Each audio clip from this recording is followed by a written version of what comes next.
Hello and welcome back to Creepy and Kooky Cali vlog.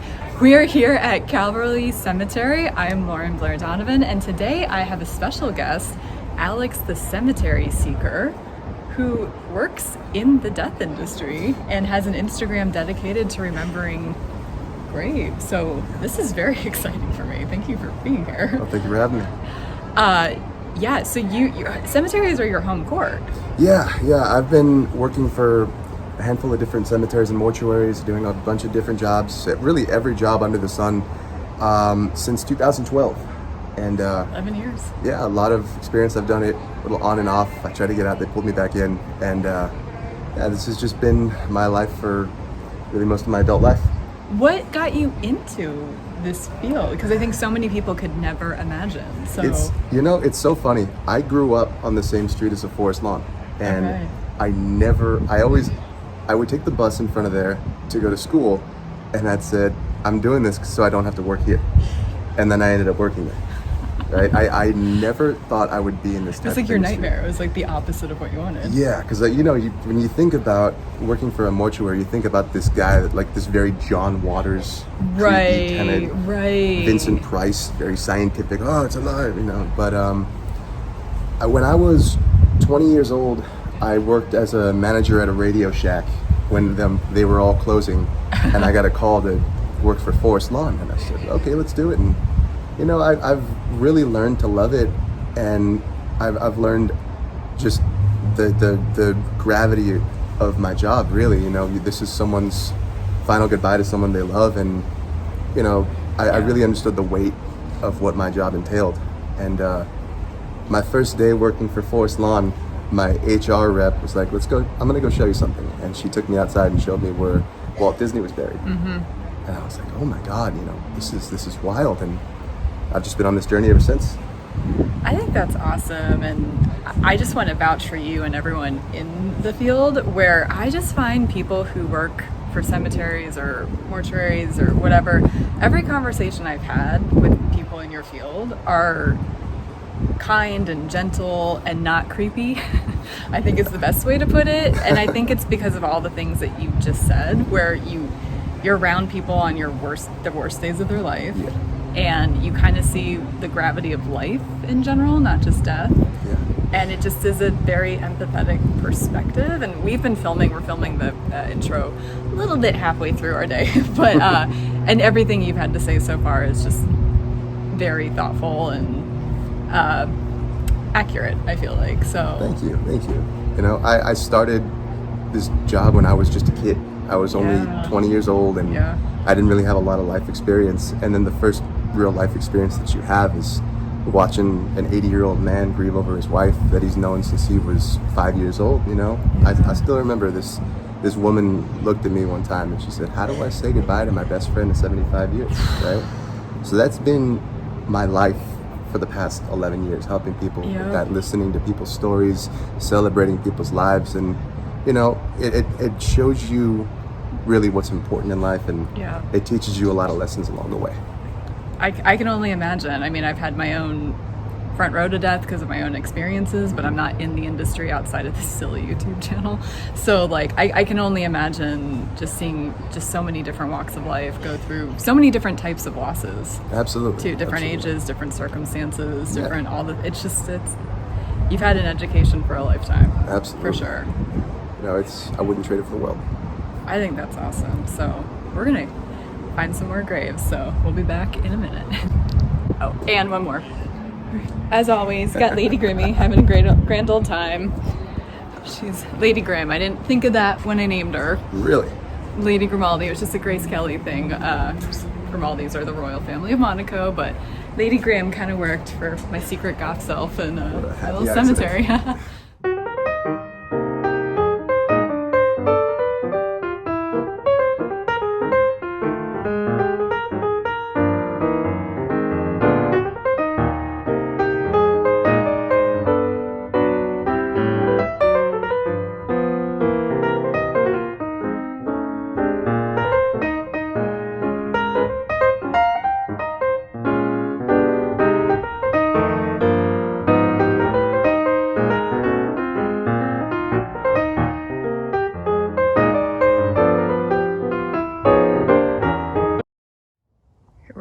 Mausoleum Chapel.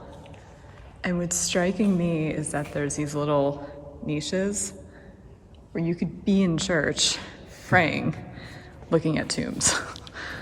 That's not I've only seen that at what's it called? Holy Cross? Yeah. But it's a little more blended. It's not as like, it's just kind of all in the open. Like, look at the ceiling.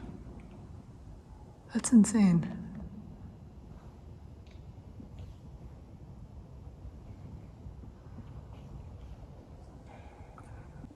Okay, so we're at Lou Costello's grave. I never realized he had a stage name. Yeah. To my knowledge, I'm not sure if it's a Greek Orthodox name or what, but Possibly. from what I understand, he took on Costello because of Dolores Costello, the old show business performer. I don't even think I know who that is. She's buried here as well. Yeah, there's a lot of, but there's a bunch here, because doesn't he have siblings and stuff here as well? That's his wife. Anne? Interesting. So, like, do you know the old Lewis, or the Abbott and Costello, bits? I mean, the one that I can think of that everyone already knows of is the Who's on First. Okay. Where it's like, who's on first? But there's literally a guy named Who on first. Other than that, I can't really think of one off the top of my head. That sounds like that walked so the movie Airplane could run. Exactly. Surely, Exactly. surely. I actually don't know as much about them. I just know that they're like the grandfathers, like Laurel and Hardy. Like, Absolutely. But I think earlier than them even. They're just very important people in the comedy world. Yeah, and from what I had done my research about him, he was one of the top earning performers in like World War II history. So he would like visit troops and stuff and like perform and tour during that time. And he was like a millionaire when millionaires were unheard of. Like he was a multi-millionaire. So it says a lot about this type of interment here. All the stained glass, all the marble everywhere. But what's so crazy is like we saw downstairs, which I'll get footage of, there's like even more private crypts that are even more decadent than this one, which is crazy. I just saw the ceiling on this too. I'm gonna have to flip it back around. And then if you can look at his lettering too, it's all gold. It's like carved in gold. So wild. Yeah, you're right, because some there are such differences, like sometimes they're gold, but sometimes it's just normal etchings. Yeah, like right below him, it's just regular marble etching. Oh, you're right. There's a hierarchy a little bit.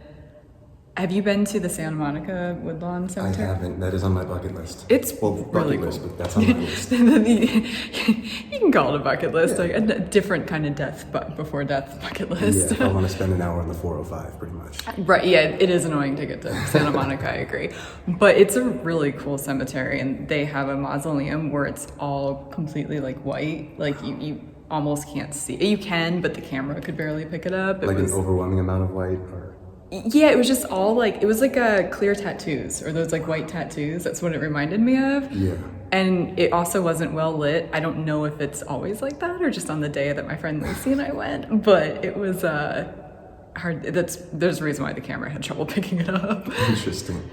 But yeah, gold. And that's probably real gold, not just color, right? This is true. And I do need to see Barbara Billingsley. So. Okay. That's an amazing ceiling. Like, they don't make ceilings in general like this anymore. It's one of these things. I think this is probably the closest I'll ever get to like the Vatican. Yeah. St. Peter's Basilica. It definitely feels that way, for sure. Alex was pointing out that, like, back in the day, there was only so many things to say, hence so many say beloved mother or husband. Exactly. I mean, I think the craziest thing that I'd seen recently, it said she spread the love around, right? Oh, that could mean a lot of different things. Yeah. And now, like, we can laugh about that, but could you imagine in like the 1950s, you put on your mother's headstone, she spread the love around. Just you get a smack on the back of the head. Hey, what are you thinking? That is your mother. What are you talking about? And now you have some fun with it. But before then, people weren't as fun-loving with putting something on top of their mother's grave. I mean, God, Mama, that's probably one of the most things with like most variety here.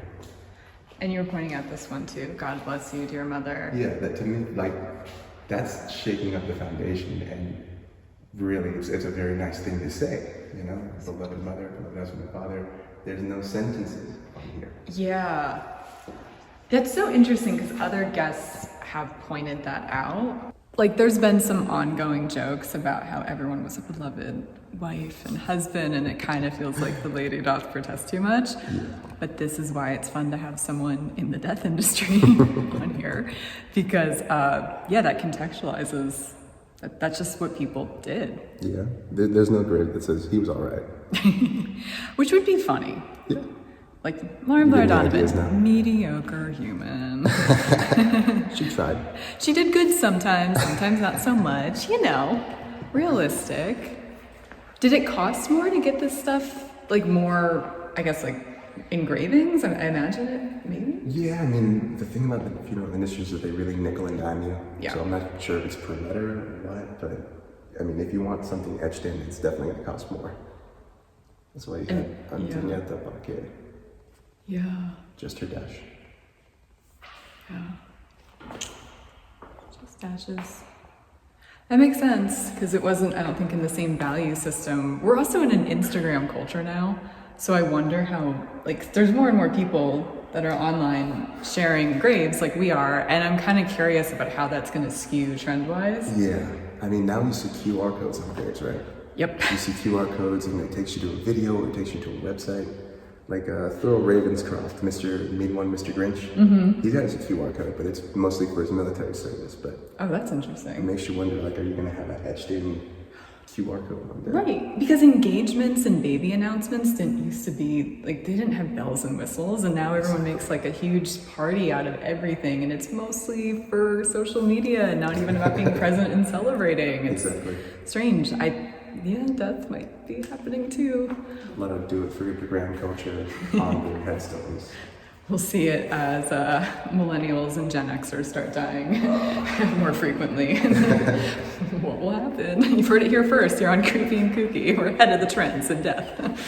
Ugh. Like, one of my favorite things that I've seen so far is Biz Marquis' grave. Oh, is he buried out here? Not around here. Oh, okay. But I looked it up, and just to see if it was real, and his grave says more than just a friend. I just died. You just killed me in this mausoleum. I love that so much. Oh my god. If only he had friends next to him that was like Agnes, Jermaine, and Jack, or like the girl named blah blah blah. Like, that would be. I hope those people die and get buried around him. Or just every Halloween they put a fake little headstone. Have costume headstones. I like the way you think. Okay, so we are looking at Mary Philbin. Am I pronouncing that right? All right, who's she? So everyone remembers Lon Chaney from that epic Phantom of the Opera scene where the woman comes in and unmasks him, and he does that big face and he points at her. Mm-hmm. Nobody thinks about the woman, Christine Daae, and that was Mary Philbin. Oh. So she was part of a very iconic scene, and nobody ever really gives her the love or credit that she deserves. And there she is, Miss Mary Philbin. Wow, and no fanfare. What's this little? Oh, is this for flowers? Yeah, this is a little kind of slanted little holder, so you have like a big trapezoid, and it fits in right there. Yeah. So another thing that she was in that's still pretty relevant for today, she did a silent film called The Man Who Laughs. Does that sound familiar? Not super. So it's about a man whose like face is frozen in this permanent smile, and his name's Gwynplaine, and Mary Philbin plays a blind woman who falls in love with him. And you know, how do blind people see your face? They touch, right? So she touches his face, and she's like recoiled in fear, but she like ends up falling in love with him too. So Gwynplaine from The Man Who Laughs with his big permanent smile is the inspiration for Joker. Oh my goodness. So she's just been around a lot of like Hollywood early tropes, kind of. She's a very uncelebrated but very decorated actress that nobody ever talks about. Well, I love that you know who she is and that you're sharing her on this series, because I hate how little the camera seems to be picking this up, because there's a slight glare and she doesn't have any coloring in her epitaph, but I love recognizing the underdogs and the forgotten who deserve to be remembered. Wow. And that's her next to her dad, John J. Philbin. Oh, wow. People live a long life in this family. 69 to 48 and 02 to 93. Those are, for the times, very respectable. Yeah, I think the key to it was that she retired at a decent age. They say when you just leave Hollywood on your own accord, you're not kicked out. You know, you're not chasing that fame, chasing that glory. You're able to live a full life. Like I think Catherine Beaumont from, I think she did the voice for Wendy and Peter Pan. Yeah. She lived a pretty long life because she left show business. Especially when it's like when they're chasing after your beauty and your youth. Oh. Yeah, because I could see it both ways. Because I've also heard a lot of times when people retire, that's when they die. Yeah. But Hollywood does have some unique complexities, and getting away from the racket, if it's not serving you at least. Yeah, especially like nowadays we have 200 years of knowledge about like the film industry. At the time, you know, when Peter Pan was being made in '53, you had Bobby Driscoll that got kicked out of Disney for his onset of puberty, right? And there was no blueprint about how to deal with aging as a child actor. Yeah. Now there is, but at the time it was just, what about me? What do I do? Right? So she did the right thing and walked away when it was time, instead of chasing that thing and trying to hold on to, hey, but what about when I was Christine Diamond? What about when I was the woman in the Man Who Laughs? Right? Yeah. No, it makes sense. Totally does. Wow. Well, may she rest and be remembered. Absolutely. Alex was like, "Here's Harry Sinclair," and I was like, "It sort of sounds familiar." He's like, "Sinclair Oil."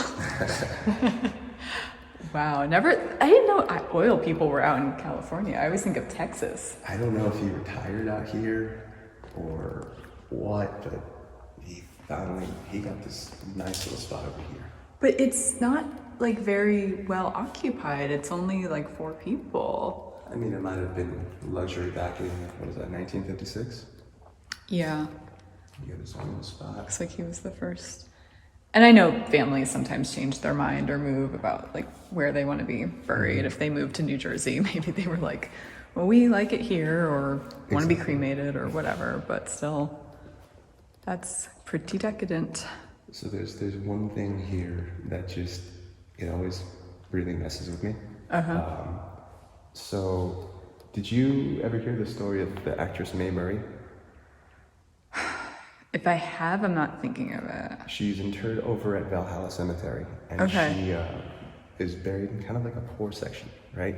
So she was... There's poor sections of the cemetery? I don't want to say poor section, that's my bad. It's like, there's always spots that are the affordable sections in the cemetery, right? And they're always on the outskirts. They're always against the wall. They're always near the freeway. They're always on the edge, right?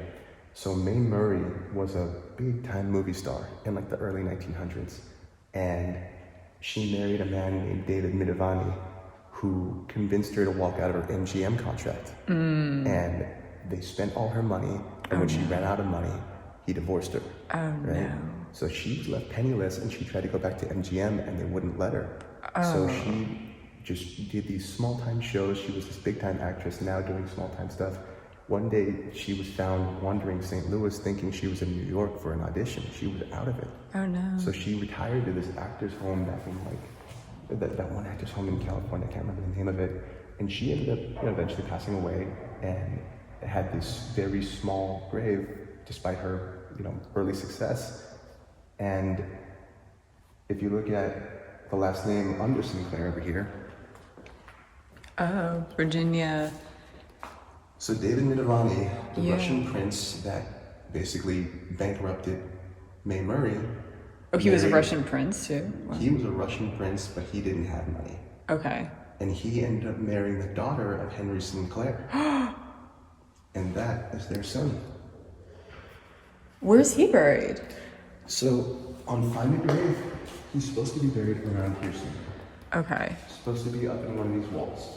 So he's in a cozy mausoleum when she's in the less than ideal section of Valhalla Cemetery. Not only that, you have to think about how he lived his life versus how she lived hers, to the point where she was wandering in St. Louis. Life is so scary because you don't know just because you're up doesn't mean you won't be down again. Yeah. And people like to think in linear terms. Yeah.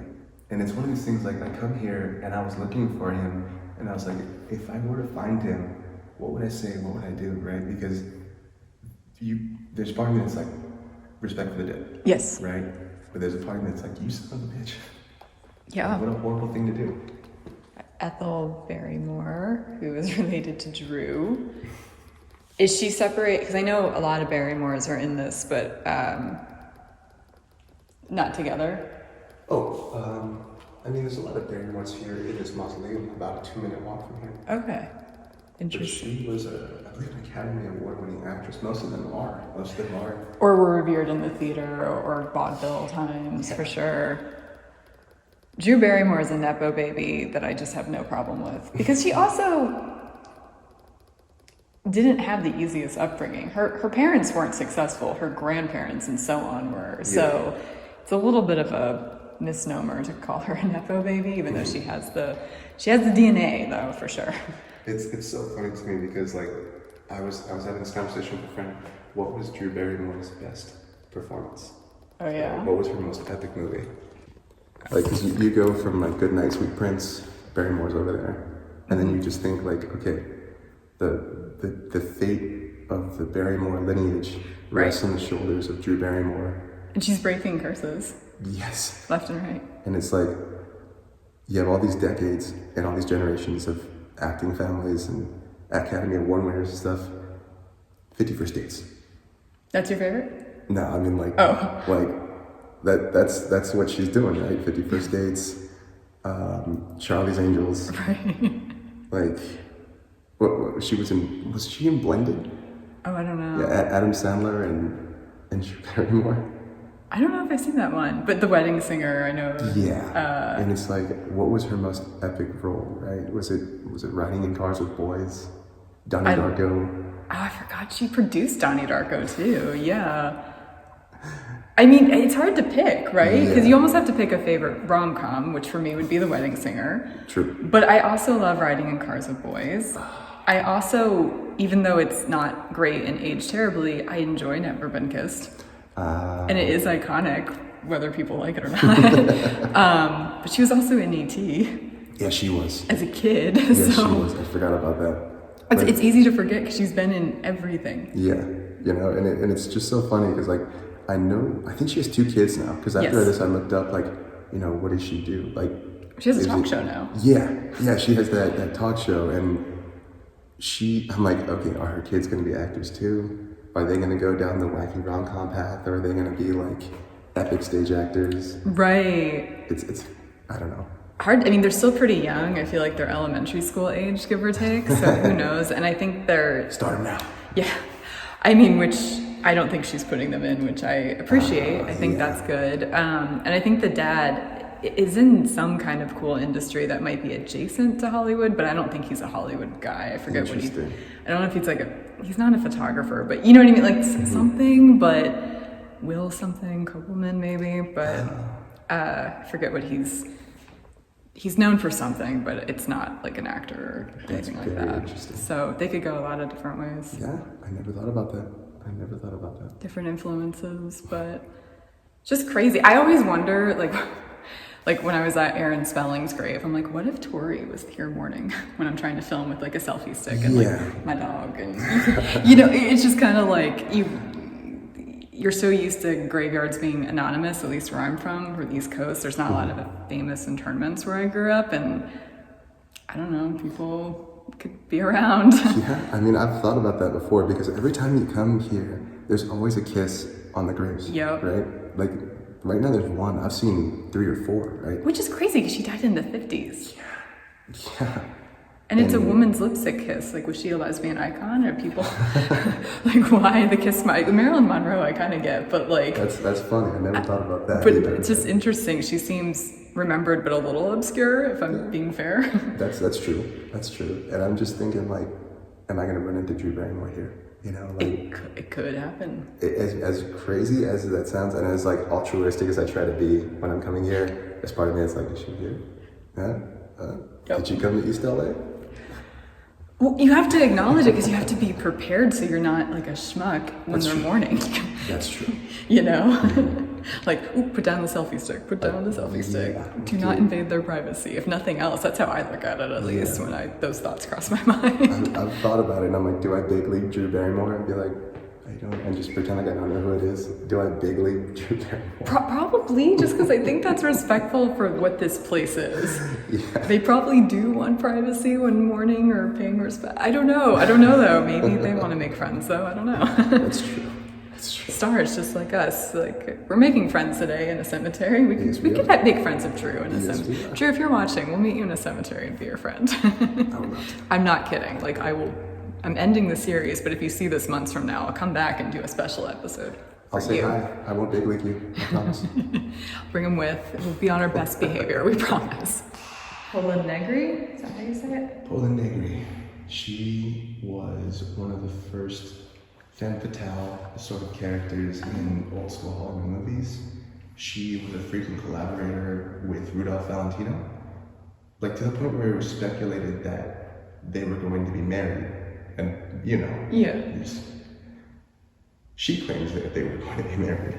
Oh, I've read about her actually because I did a deep dive on him to understand his wonky grave situation. Oh, I know who you're talking about. Yeah, okay. She has kiss marks everywhere too. All over. She is kind of like one of these female icons, specifically here at Calvary. She is one of the most famous graves, one of the most sought after here at Calvary Cemetery. Everybody loves Pola Negri. Wow. Thank you for sharing. Of course. It's interesting when you read about people but you don't remember their names offhand. Yeah. Interesting. Well, may you rest. Wow, she was born on New Year's Eve. Mm-hmm. Oh, wow. You're right. So she was like already born last year when she was 1 day old. That's wild. Her first day. How about it? Already existed in 2 years and 24 hours. Of course she was going to become a famous movie star. That's quite the start. This is the only one that I was super looking for. Irene Dunne, who was both a singer and an actress, I think. Mm-hmm. Knight of Malta, what does that mean? I know she was like a big humanitarian towards the end of her career. That might be one of those kind of things. The Order of Holy Scripture. Wow. It's like a decorated, literally, grave. Yeah. I'm something of a newer fan because I've been more into old-timey music lately. I'm just embracing that I'm getting old. And I'm getting old probably the wrong way. I'm acting like a 1930s, 50s old lady. So, I don't know. I like her voice a lot. It's very, almost like Broadway-y. And yet it's also haunting. Really? And all of her songs have a little bit of that old crackle, so even if it's like a pretty fluffy song, it's kind of spooky. So I'm like, this is interesting background music sometimes. I like that. I gotta look that up then, because I wasn't aware she was a singer. She was in the Philadelphia Story with Jimmy Stewart, correct? She was? I would hate to be wrong. Do you know, was she one of the, because there was Katharine Hepburn, mm-hmm. and I know that the child actress died a little bit younger in life from there. I don't remember a lot of the other roles because I'm more of a high society girl because I'm a big Grace Kelly fan. But I do know Philadelphia Story. I'm not 100% sure. I admittedly didn't do all my research on her, but I know she was considered A, the first lady of Hollywood, and then B, one of the greatest actresses to never win an Academy Award. And I wasn't sure what that was for. I thought it was for Philadelphia Story. It could have been. I'll look that up and I'll put in font like what we're right and wrong about. I have to do that every episode. Wrong. Oh, every episode it's Blair is wrong because my memory and brain has not been working this entire series. So I'm like, yeah, they did this. I'm like, no, they didn't. So, but you were saying, I'm going to flip back around. Alex used to be into cleaning graves, and he said that this glue will never come off. I've tried so hard. I was here for half an hour. I was trying to film the fur reel. Yeah, wow. I was trying to film the fur reel, and it was not coming off. Especially this little stride right here by the one that just wasn't coming off. So interesting. I love having a perspective of somebody who is in cemeteries a lot and does all the things. Because yeah, this is another one right here where I guess that's not whatever's. I guess it was ripped off. It looks like. Yeah, that's unfortunate. Oh, I guess that's her husband. I would assume. Mm-hmm. Oh wow, he died a long time before her. Oh wow. But he was a little bit older. 1983. Wow. Yeah, I know that they did humanitarian efforts together. So I think that's where Knight of Malta and Sepulchre, I'm not sure. Yeah, I don't know how to say that either, don't worry. Wow, so crazy. And yeah, back, she's in the chapel. Jeez. I'm still not over. If you walk straight ahead over here. Yes. The lights just turned on over here. Let there be light.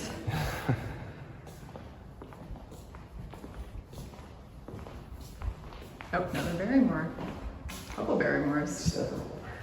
Got an Irene, a Lionel, John. John's the big one, I think. Yeah. Is this the one with the... I'm gonna flip this around. Have you ever heard this Hollywood legacy? And I don't know if it was John Barrymore, but it was definitely one of the old school Barrymores, and it was a man. Where when he died, all of his friends did a party around his corpse. I've heard about that. Or broke into the mausoleum and did that. I don't remember what order he came in, but fun was had with death. That's all I know. He got quite the send-off. I mean, I've heard of that. And could you imagine partying in here? Yeah, kind of, actually. Kind of fun. Yeah. Right? So I believe it. I've heard of weirder things happening. So. Like what?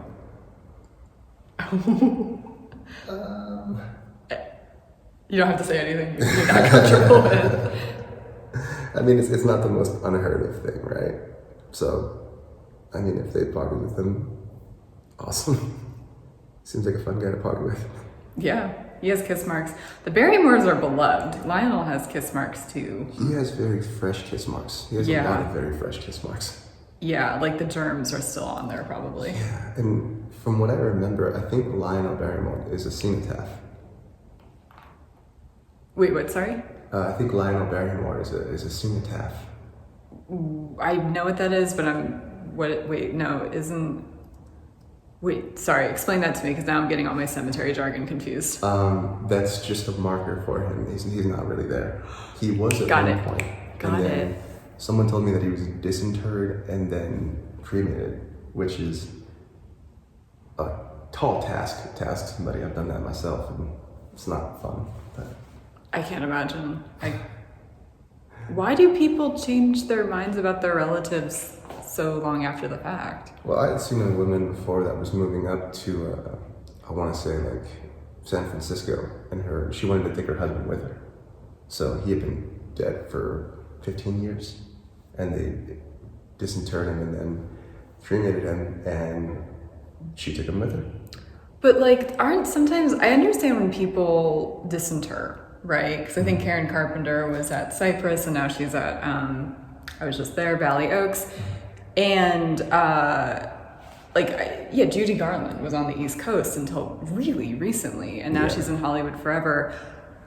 But to change somebody's mode of resting in eternal peace, that feels like a choice to me. Yeah. And maybe not the deceased choice. Yeah, I mean, I understand, like, I wouldn't do it myself, but if I could put myself in her shoes, she wanted to travel with him, I guess. Oh, okay. And, you can get a permit and do things like that. I'm not sure what their relationship was. I'm not sure what their life was like. She could have very much not wanted to go anywhere else without him. Yeah. So.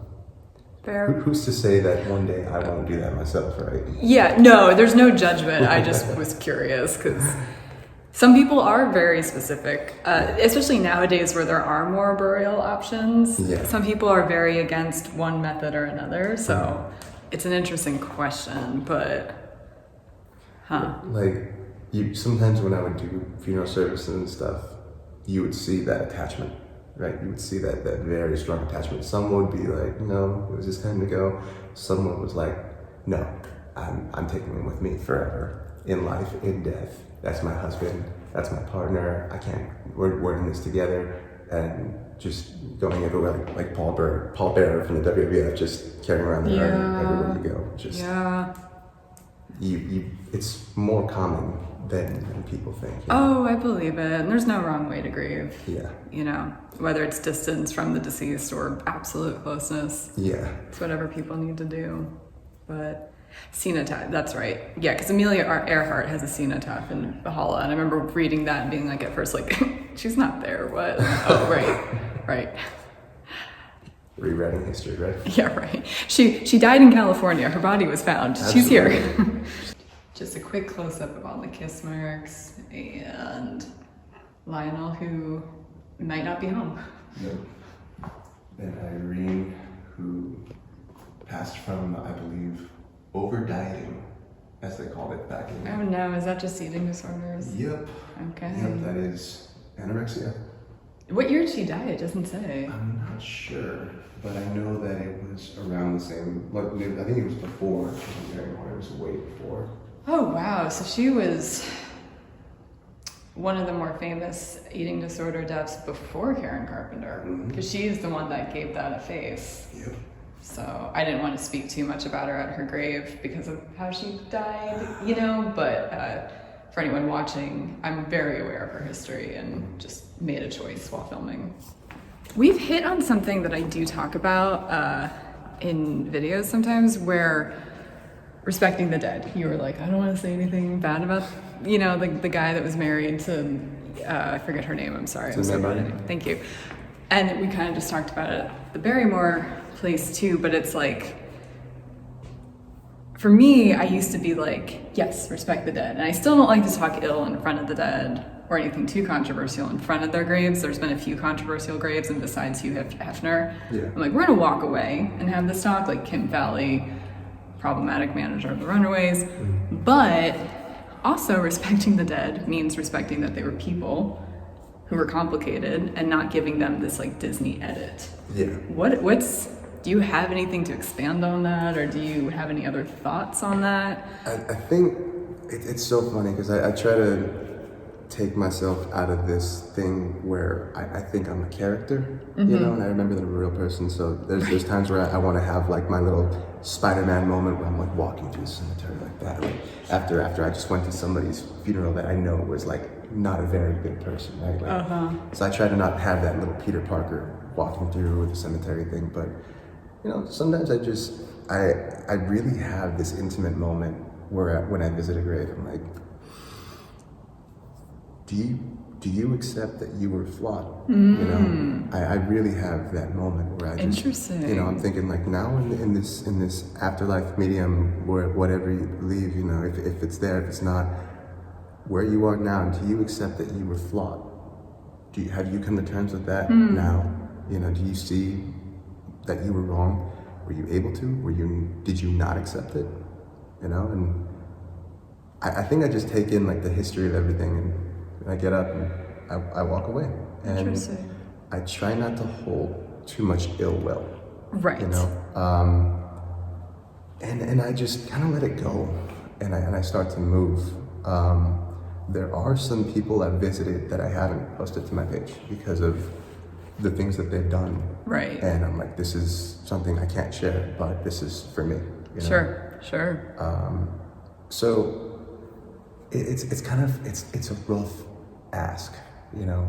But yeah, that's just something that I do. I go and I have this little thought, this little moment, and I move, you know. Yeah. It's like almost like a thought in meditation. You acknowledge it and kind of let it go. Yeah.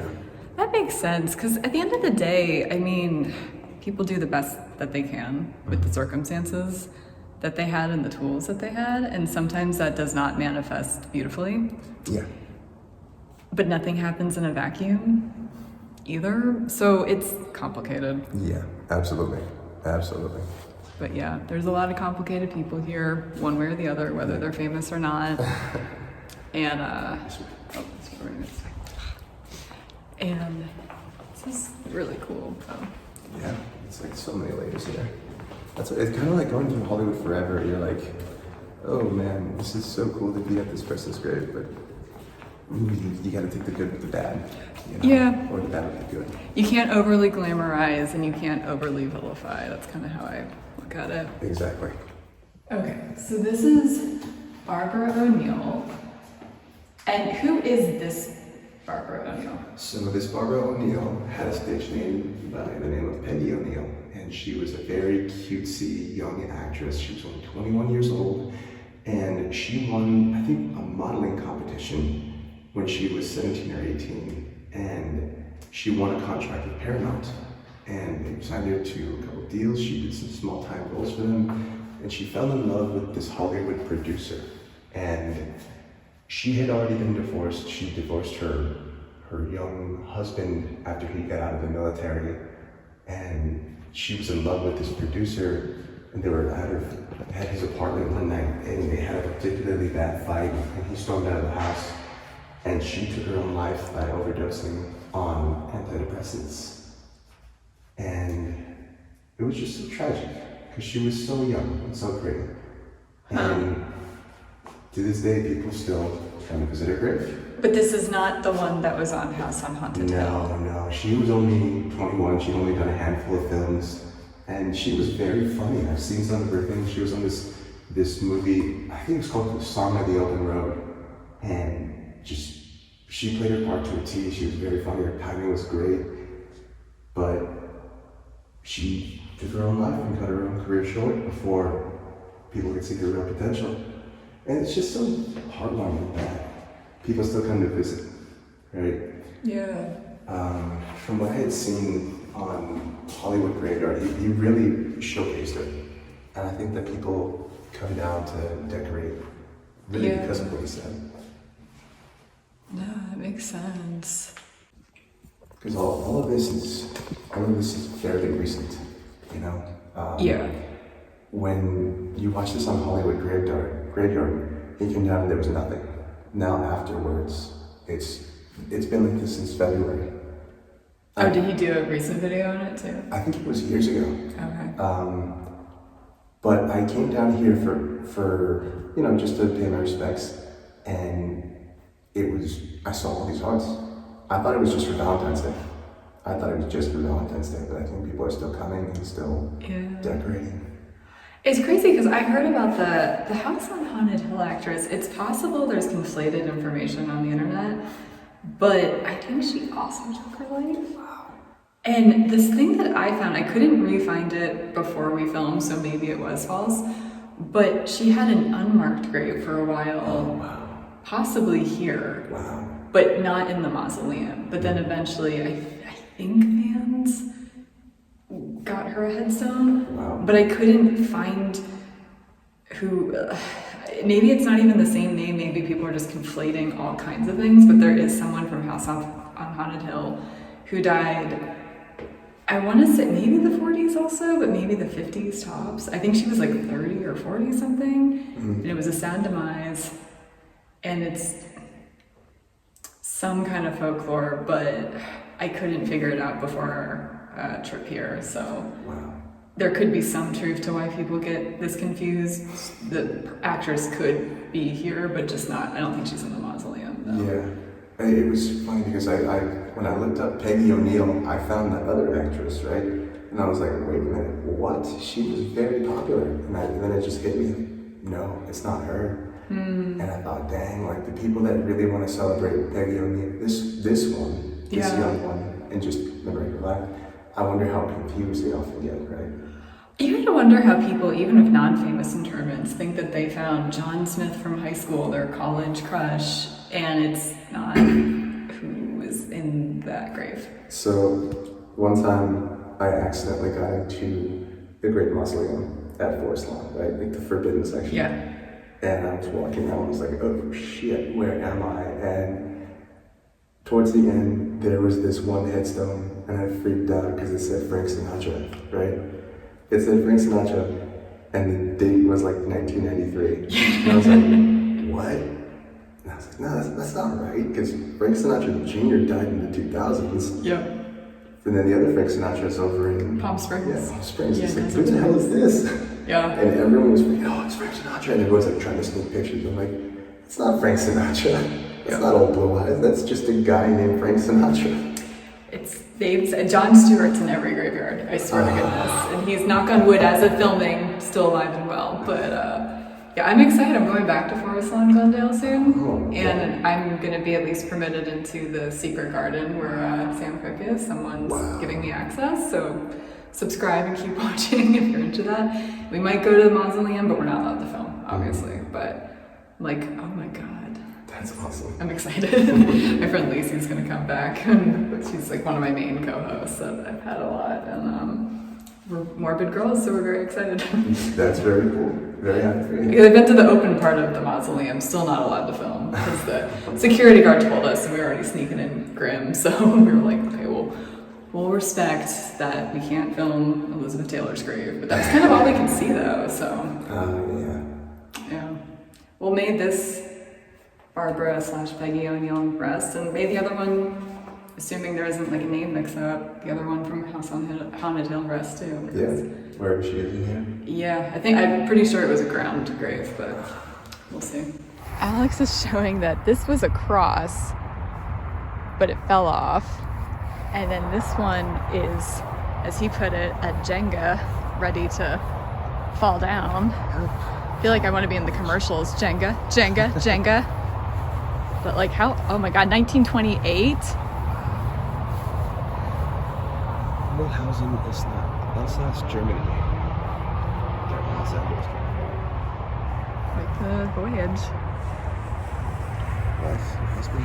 How does this happen? Because like in Hollywood Forever, there's some similarly old graves, maybe a decade or two younger, and they're not like, are they just better preserved? Do they have people looking out for them? Like, how does decay happen for some and not others? Unfortunately, it's much better preserved over in Hollywood Forever. Because Hollywood Forever itself is a spectacle. Yeah. Right? The level of care, the level of TLC over there is much higher than it is over here. To fix this, it's going to cost money and manpower. Yeah. Right? And right now, all the money and manpower is going to the services at hand, the services that take place here currently. So it's very unfortunate because if you look around, there's plenty of uprights that are like this, and this is why I was so scared when the hurricane was rumored to be something more powerful, right? Yeah, we were supposed to meet on the day of the hurricane that never came, but yeah. And the more I thought about it, the more I was like, oh my God, if this was really the event that everyone says it's going to be, what does that mean for the uprights here, right? And this is what I love to come visit the most. So I didn't want to really leave without saying goodbye. Thankfully, the storm really wasn't bad at all. No, it was a rainy day. Yeah, it was a nice rainy day. I could have joined you. I was just afraid the roads would get flooded, and I was not worried about rain. We could have an umbrella, but wind and film is not great for sound. So that's what I was, when it actually started raining before it said it would, I'm like, oh, this could be real. Yeah, like the wind was pretty bad, and it really would have messed up the sound of the episodes. I don't blame you. Yeah. Oh, the wind was bad here? It was pretty bad. Oh, because where I was, it's windy here today. It was less windy where I was. Because you can just see, even if they're not going to fall down, they're just not in great shape. Exactly. It's pretty wild. Oh. Yeah, this one's got a top missing as well. It's crazy because you die thinking you're going to be remembered forever with whatever you've chosen. And then time erodes everything anyway. So it's just kind of sad. Yeah. I mean, it's so wild because you've been to Inglewood Cemetery? Yeah. If you go back against that chain link fence where Big Mama Thornton is buried, the headstones that are like that black, I don't know if it's granite or what, but the top, they're cracked. Yeah. They're cracked off. So you get enough cracks, your name is gone, right? Yeah. So it's like your headstone is gone, and then you've been gone so long that those closest to you who would have visited you are dead too, and your name is gone as well. And that's people's final wishes, literally, to be remembered on their grave. Exactly. So, and then you see these that have been around for 50, 60 years, and they're still pretty well preserved. There are, but like, what's her name? Shoot. Rita Hayworth. So we couldn't even find her the first time because it was so glossed over. It's faded. It is super faded. And hers isn't even as old compared to some others, so. Exactly. So we are at Ramon Novarro's grave now, who Alex has told me was the successor to Rudolph Valentino, basically. Yeah, after the passing of Rudolph Valentino, they wanted to cast another Latin lover type character. Yeah. And that was Ramon Novarro. He was a great singer, he was a great performer, great actor, and he played Judah Ben-Hur in the 1930s Ben-Hur. And like Valentino, he very much suffered because he had to hide his homosexuality.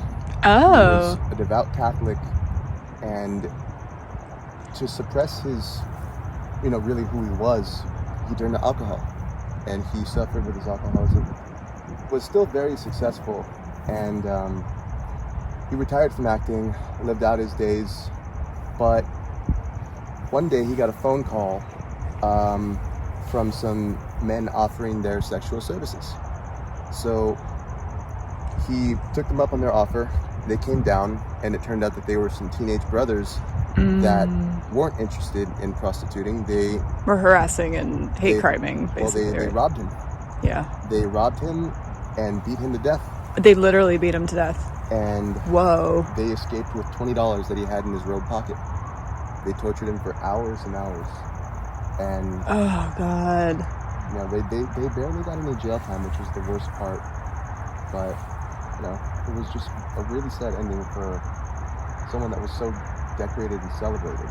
He was a handsome man, very successful actor, and now he's here.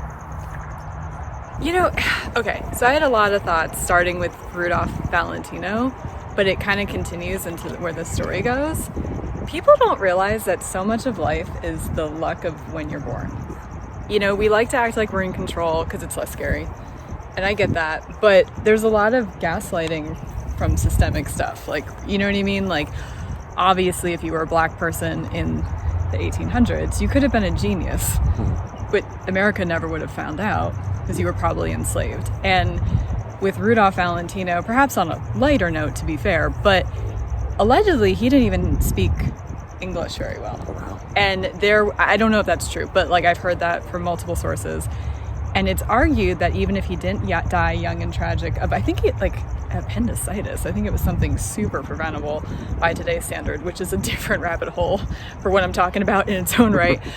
But it's possible he would not have had the legacy he would have, but he wouldn't have had the enduring career had he lived. And then you have his replacement, and what struck me about all this was you're he can sing and this, that, and the other. So as media and the world changes, different people pop at different times, just like how you used to be able to be a rock star, but then once the 80s came around and MTV came around, you also had to be kind of hot. Yeah. Not just a good musician. And it's just then with how he died, where homosexuality, it's still not accepted in some parts and to some people, but you would be on TikTok being called out. Yeah. And probably get jail time. But I'm assuming they didn't get enough jail time because of the circumstances of who he was. It's just, you gotta honor people's journeys and hardships and not be well, they could have tried harder. Because there's just such a trend in life right now where it's manifest anything, you can do it, or you only get success if you work hard, and maybe there's truth to some of that, but there's boundaries that people have too that are not fair, but they're just real. Yeah, and going back to what you said, you ask any person that's had to really come up through the ranks and rise above poverty and stuff, it's hard. One of the things that nobody ever really talks about is the luck side. Yep. One of my favorite martial artists, this guy Michael Bisping, he said, work hard, train hard, and with a little bit of luck, you might achieve your dreams one day. And it's crazy just how fortunate we are to not have to deal with as much adversity as people did. Yeah. Back then. 100%. We live like kings. Even if we're a little bit poor, we still live like kings. Exactly. Compared to past generations. Exactly. And that's the thing. Even walking around some of these cemeteries, you could just exist and you were gonna die. Yeah. You know, you had no immunity to things like typhus and tuberculosis and just airborne bacteria that if you breathed in at that moment, you were gonna die. So, you know, the thing, like, looking around at all these cemeteries, it reminds me of how fortunate, you know, I am to have the health that I do, to live the life that I do, to not face the poverty that some of these people did face. Well, 100%, because the reason why so many people had tons of children was because they didn't expect most to make it to adulthood, if not out of infancy. Exactly. And so that's not common anymore, and like we just take so much for granted. Yeah. You know, like we've been having conversations a little bit off camera where like I was telling him some of my friends who have been on the show have been humoring me, and after the fact they're like, oh, that was way more fun than I thought. Thought it'd be creepy, and some of my friends were dead against it, will never be on this show. And I hear that, whatever people's comfort level is. I respect the people who have humored me and had a good time. I respect the people that don't want to do it. Boundaries are important. But it's a little hard for someone like me to not see that as somewhat privileged, because like I've been faced with death my whole life in certain ways, so, and in some extreme ways. So it's like, must be nice to just avoid the fact that this is all gonna happen to us, but that's cool. I won't say anything. But this stuff helps put it in perspective. It's not creepy. It's a life fact. Yeah. It's a life fact. The thing is too, like you look at all these years and you look at the dash, you gotta think about what happened on the in-between. So when you see a photo of a grandmother from 1950, you see a 90-year woman in 1950, right? That woman went through the Great Depression. Yep. That woman went through the Great Depression. And if she didn't go through the Great Depression and she was in Italy during that time, she went through Mussolini, you know? Yeah. There was so much that we haven't really had to face on the same level. Nope. You know, I could like, when I was working for Forest Lawn, I was doing a service for this gentleman, and he was close to 100 years old, and he faced extreme poverty during the Great Depression, to the point where I believe in his eulogy, they were saying that as a child, to help feed his family, he was 8 years old and he would trap, skin, and kill animals. Could you imagine having to do that? Like you look at your mom and she's hungry, you got a little sister, she's hungry. All right, I'll go take care of this. You're 8 years old. You know, that's wild. It's so wild.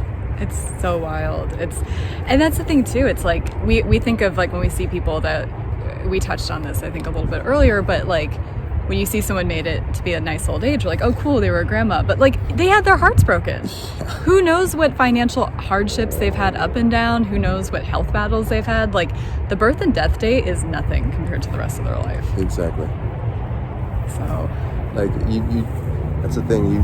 You see someone that lived to be 90 years and they went through the late 1800s, right? You're like, man, did you lose a brother and sister at a young age? They lost everyone, probably. Like, exactly. We always think, oh, cool, they had a nice long life. Doesn't mean it was happy. Exactly.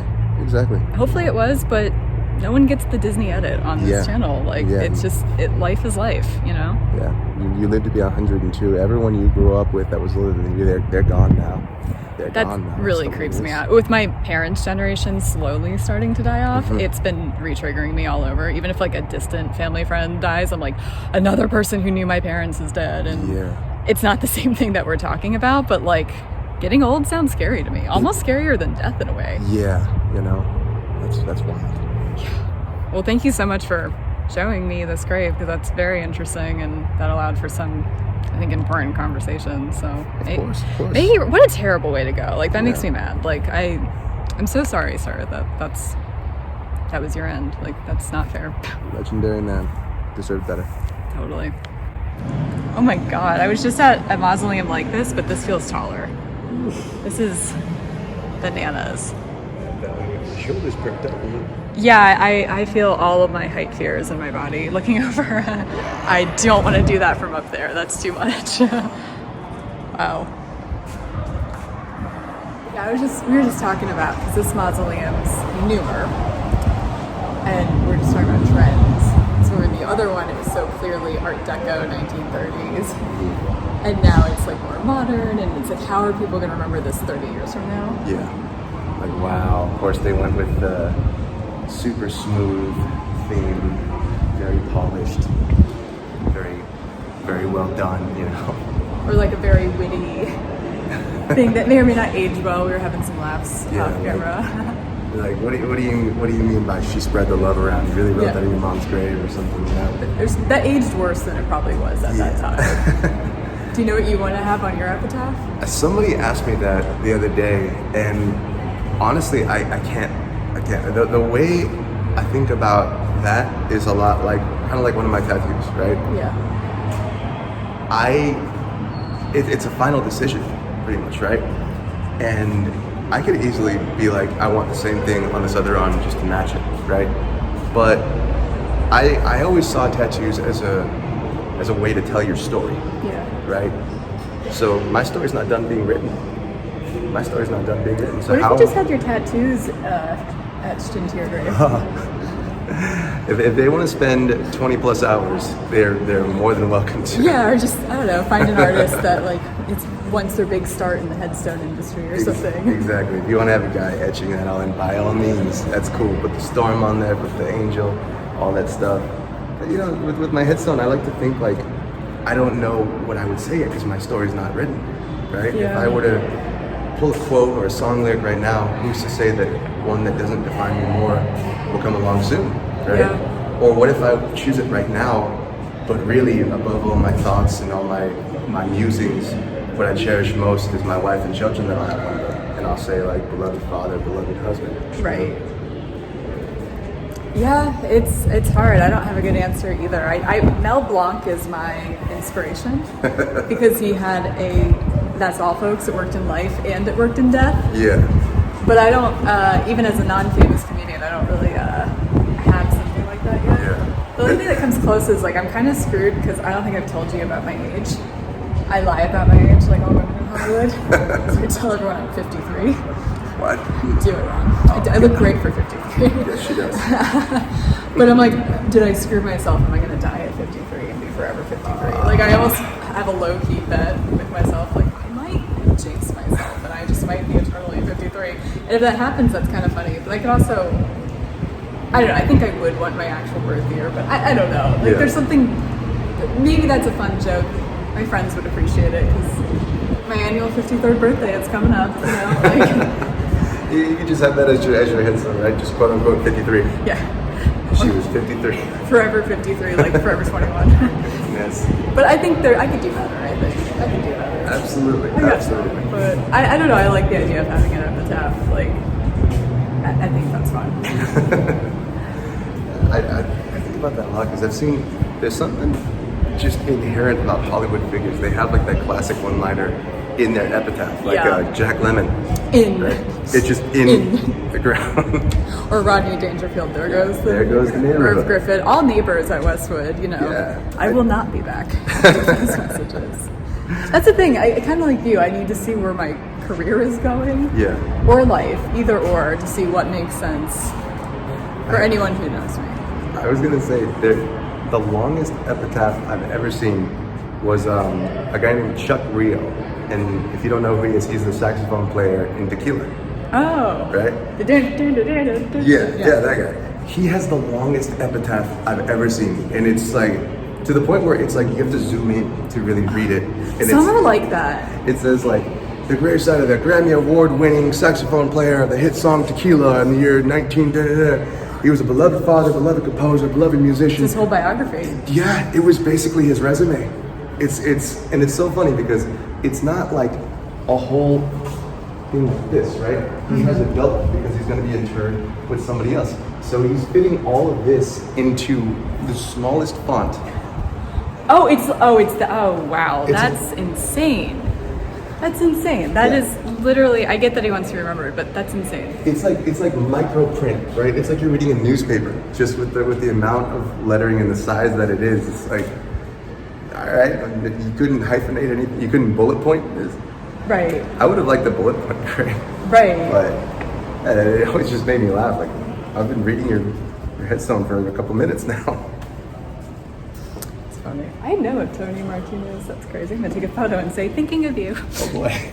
All right, so I have to ask, or my friends who are into this stuff will kill me. Okay. Do you believe in ghosts? Absolutely. Okay, and is Absolutely. that speaking from personal experiences?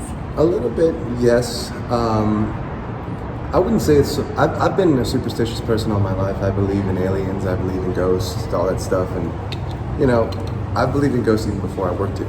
And Okay. I think that's why I was so hesitant to Right. work for mortuaries all my life. Right. Honestly, like, so I had an experience when I was a kid, right? When I was a kid, my grandfather died, and my mom didn't tell us. Oh. Right? My mom hates death more than anything. Like, she was. And then her son ended up being in this industry. That's Tell me amazing. about it, you know? And so my grandfather died when I was 4. She didn't tell me until I was 15. Oh my God. Yeah. That's the opposite of my childhood. I knew too much about death. This is why I turned out this way. So I guess no matter what happens, you could end up being fascinated with death as an adult. Yeah, you know, well, I mean, the thing was, like, when I was a kid, my mom was the kind of person where she would, like, just kind of stop talking to somebody, and they just would stop coming around, right? Like, certain cousins, certain aunts, friends, whatever. And then they'd reemerge, like, 10 years later, like, hey, how you been, right? So when my grandfather stopped coming around when I was 4, I didn't find out until I remember I saw this picture of me and my brother, and she goes, oh, that's at your grandfather's funeral. I was like, what? So things started making sense, because when I was 5, I would see this big black figure come out of my closet and, like, get next to my bed and, like, pray, right? And I would scream, Mom, son's in there, and she'd bust in, she'd turn on lights, and they would be gone. Oh my right? God. So I thought that it was just me, but when I told her this when I was like 15, she goes, you know what, I believe you, because he had this old transistor radio, and one day just it turned on. Wasn't plugged in, hadn't been used in years, it just turned on, and then turned off. And she said, you know, I believe that his spirit was still in the house. And, you know, little things like that I've seen just time and time again. I won't say which forest lawn, but there is a forest lawn where the elevator doors just kind of open, and the receptionist will go, "Hi, George." Like, what? I said, "Yeah, that's George." And it'll just be the two of you, and then the elevator will open. Wow. Yeah. Wow. So did that ever make you nervous around the actual deceased, wondering if they were present or if they would, like, not that that's the same thing, but you know how people are afraid that dead bodies are going to move or whatever, like... I can't say it did. I never had an experience. I have my own fears, you know, like personally, I'm scared of the dark, right? Sure. So when I'd be in the mortuary and it was dark, it would, you know, amplified with the fact that I'm afraid of ghosts. Just, I would be so unsettled. But being around a decedent or someone that had passed, I was never really scared of the ghosts or anything. Because someone had told me when I first started in the business that, you know, if you could haunt anything, if your spirit could linger anywhere, why would it be here? That's how I feel. I don't super believe... I'm a little agnostic about what energy is, but, like, I'm of the same belief that if there's spirits, they're not in the graveyard. They're not hanging out with their corpse in the morgue. Exactly. They're seeing life. Yeah. If it was a murderer or something, or someone that was, like, cast out from society, I could see that. Yeah. Right? If it was somebody that was buried alive, or, you know, just someone that lost their life in that spot, I could see that, right? Because it does happen. People don't like to talk about it, but people will. Like, I knew of a guy who had committed suicide in a mausoleum, and if there was anybody whose spirit would linger in a mausoleum, it's that guy. I would agree. Yeah, he was so heartbroken that his mother had died that he would, like, visit her grave every day, and then he got in a fight with somebody and he was banished from the mausoleum, but just one day he came back and just... It's quite the story. Wow. Yeah. Oof. Wow. Well, pretty grounded answer, I feel. Yeah. Most people I know in the death industry don't have wild and crazy stories for similar reasons that you're saying, but yeah. Thank you for sharing. Of course. Another day, another cemetery. But before we end officially, I want to ask you this because when I was at Holy Cross the first time, a security guard got real mad at us because we were filming non-famous graves. And then he realized we were filming famous graves. I was like, oh, here's Sharon Tate. Here's everyone else, which I've already unpacked in other episodes. But I've asked a lot of my guests how they feel about filming non-famous graves, since so many of them were before Instagram trends, as we've been joking, and before the internet or technology was a thing. And I know you are into a lot of the graves that are not famous and finding out their stories, and you have such a different perspective. so far none of the guests have thought it's wrong, but some people out in the world, I guess, do. What's your take on like people going to cemeteries and, you know, filming strangers' graves? Yeah, I think that it comes along with the intention. You know, if I'm just doing this to get likes on TikTok or Instagram, I think that would be wrong. But if you're coming to generally share something beautiful or tell someone's story, I think that's okay.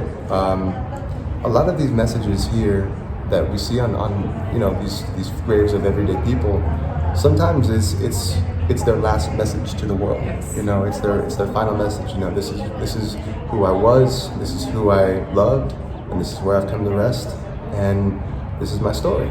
You know, and sometimes they'll have things that people have written about them. You know, he was a beloved father. He was so kind. You know, earlier we were just walking around, and there was a grave that had on it said, he would come home from work and leave his hat on the rack, and that was his way of saying, I'm home. Yeah. You know, and I believe it's important to tell people's story. I believe it's important to try to gain wisdom. And I think that's one of these things that I've learned in this time, in this business, you know, just the wisdom that people pass on to everyone else. You know, hug your family, you know, nothing is promised, tomorrow is never promised. You know, I remember somebody said at their funeral, their father would always say, manners maketh man, you know, and that's something that I've tried to carry in my life, you know. There's so much to be learned, so much to be seen, and, you know, just so many life lessons that are on these headstones, and, you know, I think that it would be a disservice to ignore them and not share them with everyone. I completely agree, and that's part of why in the first couple episodes, lately I've been more laxed, but in the first couple episodes, I was also laxed about just filming anything that was cool, and then all the middle episodes, it's pretty much just famous people. But it made me feel kind of bad, because it's like, just because they were famous doesn't mean that they're more important. Exactly. And I feel exactly the same way you do, where it's like, I find these people interesting, because sometimes you can go and look them up on Find a Grave, and sometimes there's nothing to be found, but sometimes people write their biographies or link their obituary or something, and it's a way, and we've been texting a little bit, and we're both in accordance with this, where it's just a way of remembering people existed. Yeah. It's everything you said. Like, and so, but I think it's just an interesting thing, because there's no Emily Post of the 21st century in general, let alone about more quote unquote morbid things. And because like even on my TikTok, which I haven't really updated in a while, I've gotten some comments where it's like, I think there was one at Westwood in particular where someone's like, hey, I have family there and I'm offended. And I get the impulse, because people can be very protective over their loved ones, and they see a comedian in, every time I've talked to security, I leave out the fact that I'm a comedian. Yeah. I'm like, oh, I have a dead family, and I like to normalize conversations about death, because when people hear comedy, they assume punching down, but so much of comedy is not punching down. That's a myth anyway. But it's like, no, I'm just trying to bring lightheartedness to a dark topic people are afraid of. But it's like the assumption, like I've gotten that a few times, where people just assume that I'm being exploitative, and maybe, I don't know, it's maybe up to the deceased or the family if they want to be on a channel, but also some people died in the 70s before the internet or cell phones it's tricky. Yeah. It's really tricky. I get you, and you know, to that person that got offended, my answer to that would be, would you like to tell me more about your family? I wish I engaged in a conversation. I didn't. I just kind of let it go. I kind of regretted it, but sometimes people on the internet are not willing to have a dialogue, and they just want to complain too. So that's part of why less is more usually when those things occur. Yeah. In a perfect world, I love about anything. I don't stonewall people. I don't delete people because they have different beliefs. I'm like, no, I'm going to be in your face believing different things to help not be so polarized. But I don't know. That's why I believe that above all else, your intentions will show through. Yeah. You know, like you didn't look to exploit anyone. You didn't look to gain attention or clout from anything. You went there to, you know, share. And to normalize the dialogue and to try to demystify some of this stuff. Exactly. You know, you had good intentions. So like, I believe that will always show. You know, because if I did this to just go around and be like, hey, look what I found, like my page, like do this, do that, I think that people would see through that. Yeah. I think that... Or you'd attract a weird audience. Exactly. Yeah. Exactly. And, because there are people out there, I'm not going to name any names, but I've seen people that are like, do you want to walk through a cemetery with me? And it was just someone really just promoting their modeling. And, I think that it's easy to spot who's genuine and who's not. Yeah, because, that's interesting. Like, I'm not trying to toot my own horn, but if you look at my page, I ask for nothing. Yeah. Right? I write these long essays for nobody in particular. If you read it, I appreciate it. And there's a woman, I wish I remember her name, that she reads every single thing that I write. And I do this not for myself. I do this just to, remind people of who this is or tell their story.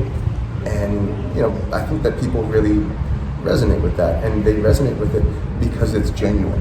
Yeah. Because I'm asking for nothing. Because I do it for the right reasons. If I did it for the wrong reasons, you would see right away. And I think people, like I said, the audience would be different, because I think that you and some of the other grave hunters I know on Instagram, or even on Reddit, because there's a whole subreddit, cemetery porn, it's just people who are exactly interested in people's stories. Exactly. That's all it is. That's all it is. So there's people who are not creepy, that just are interested in the past. It's history when you think about it. So yeah, I figured your answer would be like that, but since again you're in the industry, it's a little different than me and some of my like improv knucklehead friends acting like we understand how life works and stuff. I hear you. There's no, being in the industry, being a funeral director, you see a different side of it. It's not just graves and coffins and ghosts and decedents. It's storytelling. It's sharing. It's sharing someone's story. It's sharing, that experience and really taking care of people. Yeah. I never forget the people that needed the help the most. A father grieving his daughter, wife grieving her husband. You take that with you. I still remember there was a gentleman probably in his 80s and his wife had passed, and I just remember like him just trying to hold it together, and I was this 20-year-old kid. I was a 20-year-old kid, no life experience, and here's a man on the worst day of his life, after a full life. And I walked up to him and I just said, I'm really sorry for your loss, sir. And he goes, thanks, son, it's a heck of an ordeal, help you never go through it. And it's like, you have these two people on the opposite ends of life. There's this 20-year-old loser, and there's this grown man with his family that he started with his wife, who's now no longer there, and he's imparting this wisdom onto me. Right. It's an experience you just can't replicate it, and if you can, you never want to go through it again. But no, absolutely. Yeah, you see it all the time, and you learn that it's not your job to experience grief. It's your job to help people that are experiencing grief, and that's one of the things that I believe, helped me with exploring cemeteries. I'm not there for sightseeing. I'm not there because look at this grave. I'm there because there's a story that needs to be told. Yeah. And I'd like to share someone's lasting final thought with the world. Right. I think it's just beautiful to acknowledge people existed. Absolutely. In general, because like you said, it's not about grief or sadness or spookiness. It really is a part of life. And I think I'm a big believer that people's journeys matter. Absolutely. And as somebody who, I don't like to be in cemeteries where I know people, and I can't because they're all kind of on the East Coast for the most part. But I like the idea that people see their graves. Yeah, absolutely. And remember them without remembering them, if that makes sense. So, same page. Well, hopefully we'll hang out in another cemetery again one day. I'd love to do it again. We'll have a whole party, get everyone together. Thank you so much. Seriously, you were such a good guest. Thank you so much. Thank you for having me. No, it was so fun. My pleasure. And we got a couple episodes still coming. So until then, stay alive until next time. Bye.